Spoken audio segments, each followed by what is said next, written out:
Të përshëndesim, të përgëzoj, je që nga edicioni parë, prezent në Festivalin Barkombëtar Rapsha, e ke parë ndryshueshmërinë, zhvillimin, evoluimin, apo si u ta interpretonit 23 vite festival?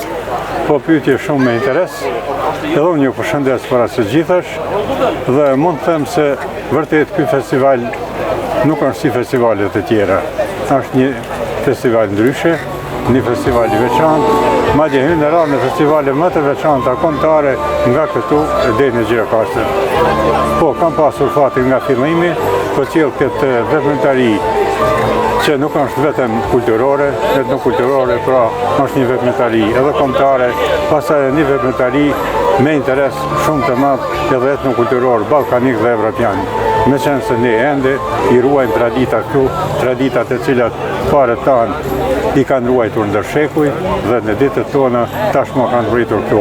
Duke filluar nga veshja, nga xhubleta, pra veshja më e moqme, jo vetëm ndër ne, po në krejt arealin e Ballkanit dhe të mesdheve, pra veshja më e veçantë, më karakteristike e veshjes së grave.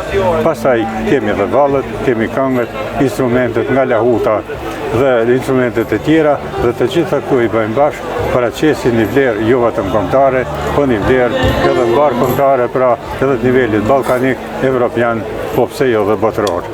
Po. Kriteret e festivalit dihen, cilat janë, pra kostumet jenë sa më origjinale, sa më autentike. A detyroni për shkak të komercializmit të toleroni, dhe kjo tolerancë ngaherë mund të edhe t'i dëmtoj këto tradita që i kemi trashëguar? Po, unë mendoj që rrethanat janë të tjera, dhe rrethanat e tjera dhe në rrethanat e tjera që kanë ndryshuar botën, dhe në këto ndryshime unë mendoj se kultura jonë, kultura shqiptarëve, hyn në radhën e kulturave më të rrezikuara në Evropë, për shkak se tri grupet e mëdha të popujve dhe tri grupet e mëdha të kultura gjermane, kultura romane dhe kultura slave, janë shumica absolute e Evropës, mbi 90%. Ne paraqesim atë përqindjen e vogël, bie fjala me Finlandën, me Hungarinë dhe ndonjë popull tjetër, prandaj rrezikohet jo vetëm gjuha, po dhe veshja siç tha ju, rrezikohet edhe reglat muzikore edhe tradita.